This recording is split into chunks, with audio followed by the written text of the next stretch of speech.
welcome to Engineering Simple.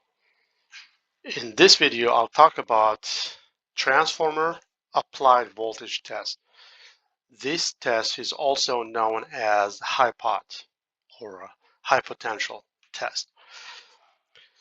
So this is considered a low frequency dielectric test. So low frequency, so the frequency typically it's a system frequency. For instance, in the United States, it's 60 hertz. But IEEE, for instance, allows for a frequency up to 500 hertz, as we will see.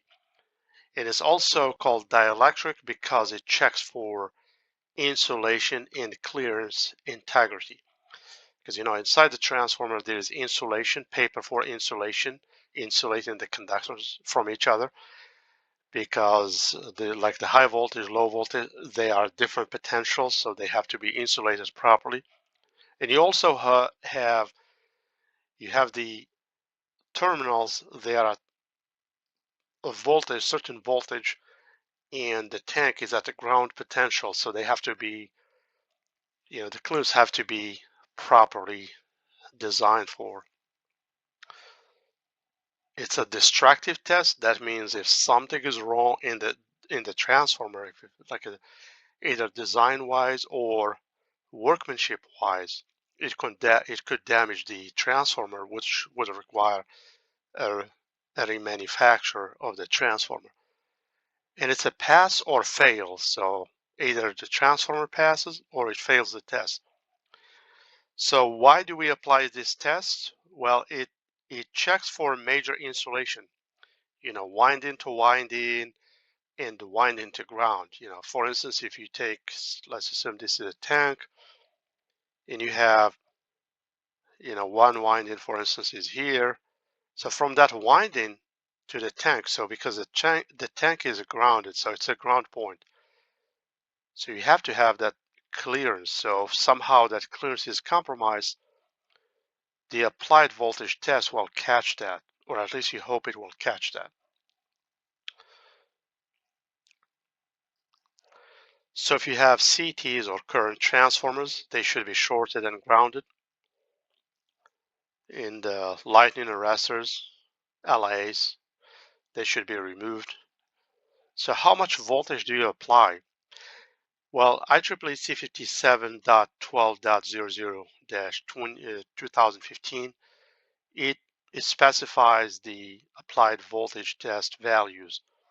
So there's a table 3 and table 4. Table 3 is for distribution in class 1. Table 4 is for class 2 transformers. So all terminals under test, they should be shorted. The non-tested terminals, they should be shorted and grounded, and the tank should be grounded too. A voltage to ground, so not necessarily neutral. So it's a voltage to ground will be applied based on the specification, the standards requirement, basically. If there is some distribution transformers might have a switch inside the transformer called HOXO to disconnect the neutral, then that switch needs to be open. The ground needs to be disconnected, and the frequency should be basically apply up to 500 hertz, but typically manufacturers will apply the system frequency, or whatever the frequency is the transformer designed for. Like in the United States, it's 60 hertz. Other parts of the world, it's 50 hertz. So the test connection, so if you have a grounded Y, for instance,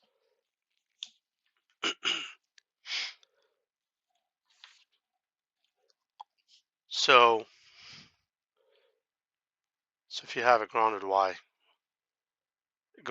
so you would have, say, like H1, H2, H3, and HO bushing here. And the same thing here, you have X1 bushing, X2, X3, and you have XO bushing. So let's say you want to apply the test to the high side first. The first step is you have to disconnect the grounds, like from the HO. Then basically you short all the terminals, so you have a wire to short all these bushings, basically HO. Then the non-tested terminals HO, sorry, X1, X2, X3, they'll be shorted, connected to XO. Then you apply voltage, like in this case, to the high side. So if you see what you're doing, you're applying a voltage from the windings to the ground, but there's no connection between the neutral HO to the ground. So you want to make sure that the voltage will not collapse or there's high current. Also, if there's a delta grounded Y, so for instance, let me grab, so if you have a delta, you have H1, H2, H3, and you have low side is a grounded Y. And just a disclaimer, in this case, I'm not worried about vector group, I'm just showing the test connections. XO would be here. So then, kind of the same thing, you would short all the terminals. So you have a wire that shorts these bushings all together. Then you apply voltage to ground, basically. And if you think about it, because this winding here, all these windings are inside the tank. So there should be clearance from the windings to the tank, which in the tank is grounded. So it should withstand that voltage that's applied, which is the design voltage. And the other terminals, they will be basically shorted, X1, X2, X3, XO, and grounded. So, and if you have an auto transformer,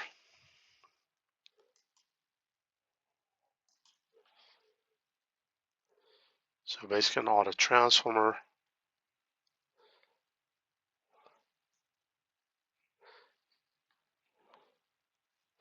so you have H1, X1, H2, X2, H3, X3. And obviously you have the neutral is shared. So HO, XO, and it's grounded. So you short all the low voltage terminals. So X1, X2,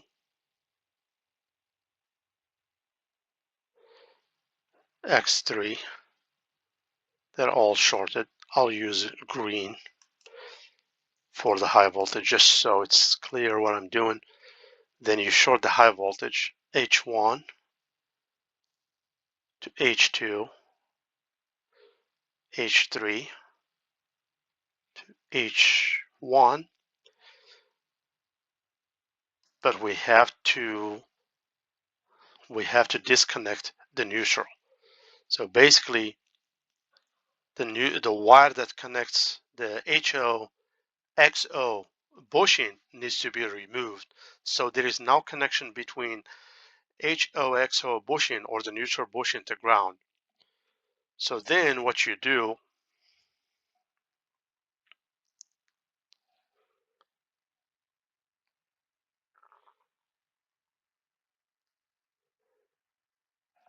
then you just apply.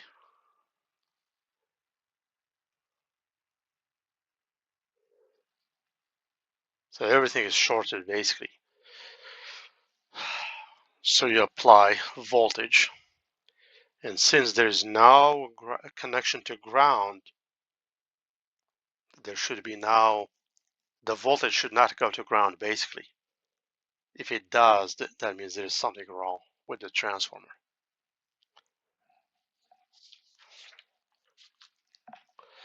So I'll make a simple sketch. So let's assume this is, you have the bushing here.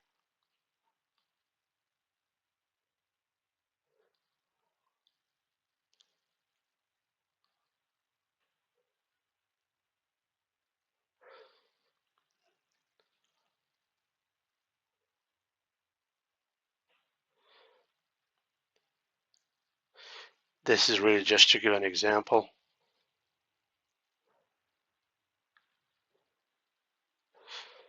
So let's assume this is the tank, kind of the bushings at the top. So you have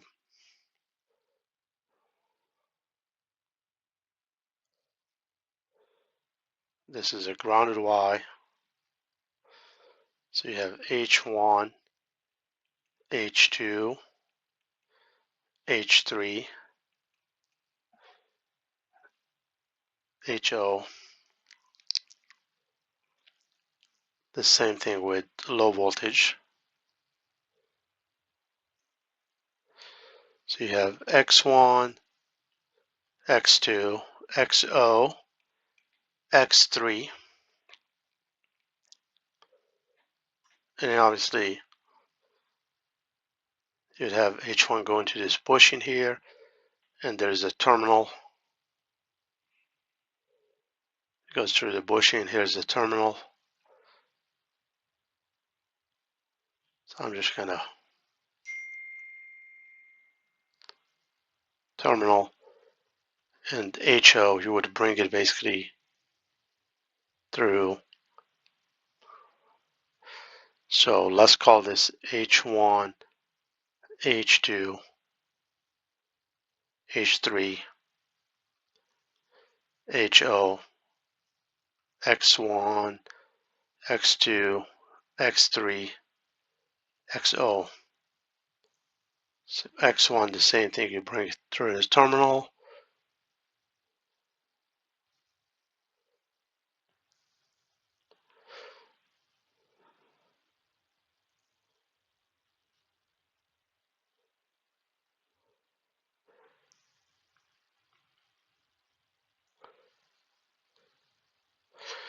And keep in mind, these, the high voltage and low voltage, they're like for core form, they're cylindrical. That means each phase, for instance, if I take, if I call this phase A, phase B, phase C, that means this is phase A of the low voltage, phase B, phase E. So if I assume this is the core, or just one leg, if this is the core, so next to the core, I'm just showing like a cross-section area. So this is the core leg. So if this is the core,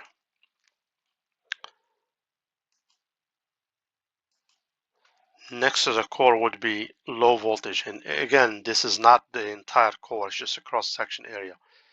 So low voltage, part of it will be wound around the core. So that's the first thing. So this is low voltage winding. Then there would be a gap between the high voltage and low voltage, and that will be dictated by the voltage, because you have to have clearance. So this is gap, and that gap made out of, you have insulation like paper, press board around the low voltage, on top of the low voltage, and also there will be oil for dielectric purposes. Then you would wound or you would wind the high voltage, then you have the high voltage.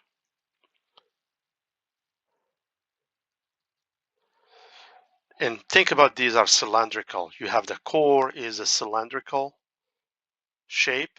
Then around it, obviously there's an insulation between the core and low voltage.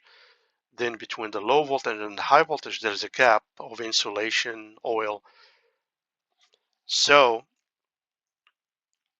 so what the reason I separated the high voltage and low voltage is just for simplicity. Otherwise, it will be clustered. So this would be basically the high voltage, low voltage combination. It would be phase A, for instance. Then the second leg, you would do the same thing and you would do for phase B, then phase C. But for simplicity, I'm just showing them separated. It's just for illustration. Otherwise, it will be clustered. So how do I do the connection here? So originally you would have, so obviously you would have the HO is connected. So when I say, so it would be like around, it would be going down. Think about this is external. It's external. It would be going to the ground pad connected to the tank wall and it's grounded.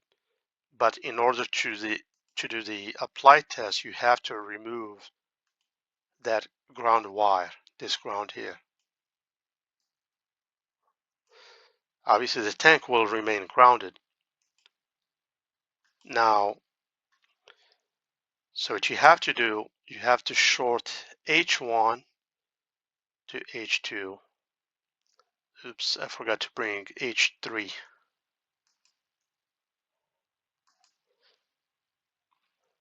So you'd have H3.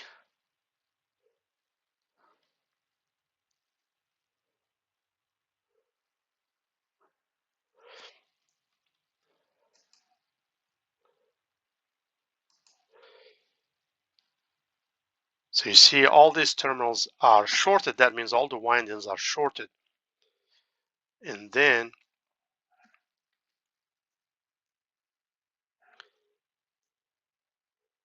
you would short, then you would apply voltage to these. So if I'm testing the high voltage, for instance, and then what you do, you short X1 to X2 to X3 to XO, and this would be going to ground basically,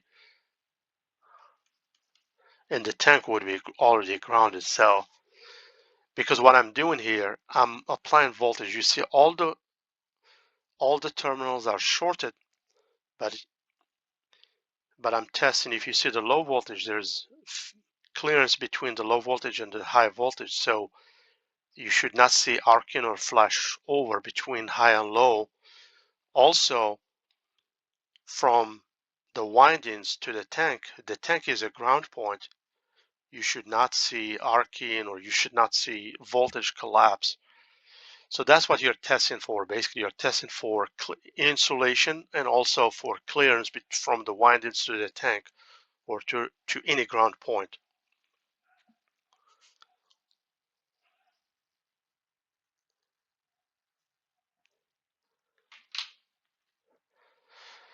So the way you would do the test, you gradually increase the test voltage. So say like you have to apply 34 kilovolts.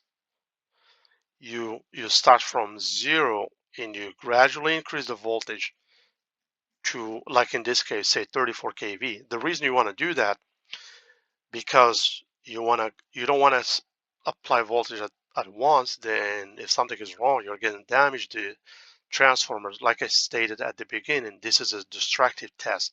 It can destroy the transformer. That way, as voltage increases, if something is wrong, you will stop at that point before you make any further damage. That way, hopefully, it could be like an external clearance that you can fix, without untanking the transformer and repairing and so on and so forth. And once you reach the test level, like say 34 kV, you hold it for 1 minute. And after that 1 minute, then you gradually decrease the voltage to 0. So the windings with a ground and neutral, with if they have a reduced insulation. So if you have a grounded Y, as for example 138 kV, you could have a delta or fully insulated Y. Based on IEEE, you would need to apply 207 kilovolt. But if it's a Y with a reduced insulation, say the neutral is only 110 kV BIL, the based from that table 4 that I showed earlier in IEEE, you can only apply 34. You cannot apply 207 because the neutral is reduced insulation. What I mean by reduced insulation, so if you take like H1, you have H2, H3 terminal, for instance, and you have HO, and it's grounded. So the winding itself is rated for a high voltage, but because the neutral, so like BIL wise, because BIL is what determines, so they could, each winding is rated 550 kilovolt, BIL, this is BIL, basic insulation level. The same thing with this winding here and this winding. But the HO bushing is only rated 110 kV BIL. You see it's reduced. For 550 kV BIL, you can apply 207 kilovolt, applied during applied test. But because the HO bushing is only rated 110 kV, you can only apply 34 kV, during applied test. Because HO is connected to the winding, if you apply 207, you're going to damage the transformer, and you're gonna see smoke and other things. So if you have a neutral with reduced insulation, because why do you use reduced insulation? Because it's grounded. So since it's grounded, you don't have to have the full voltage. But that dictates what the applied test voltage level should be. So how do you know if there is an issue after you apply this test? You can see sudden collapse of test voltage, because say like you're applying 34, like you see the voltage, you're increasing, for instance, you're increasing voltage from 0 to a certain, all of a sudden it went back to 0. So that's an indication that something is wrong. A sudden increase in test current, if something is shorted, for instance, the current will go up, because like I was saying, this test checks for making sure that there is enough clearance from, for instance, windings to the ground points like tank. Well, if that clearance is small, that voltage could be strong enough to bridge that gap and cause a path, from the winding to the ground point, which would be seen as voltage collapse and high current.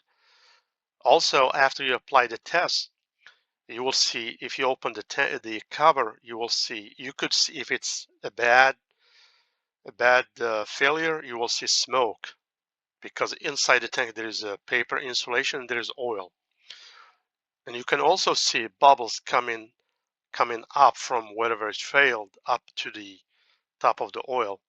And you can also you could hear some audible sound, like a thump, coming from inside the tank.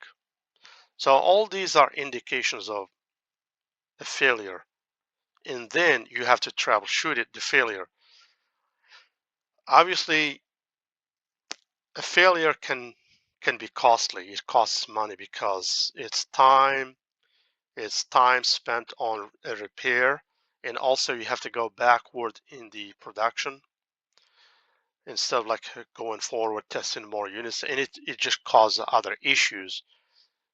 So you hope that the issue is external to the core and coil. It's not in the winding, like probably someone forgot something, and it happens, someone forgot something conducting inside the tank, and it arced from the windings to whatever was left, in that case, it can be fixed without untanking the core and coil.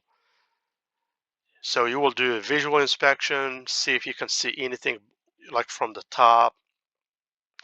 Obviously, if you can't see anything, and then probably before you start like untanking the unit, removing it from the tank, probably you want to do Megger tests, like Megger tests, power factor tests, just see if there is like a clear indication that something is wrong, Obviously, then you will probably need to be, so the transformer will be drained down from oil because it has oil inside, drain down, then you will remove the quote unquote assembly and do further visual inspection.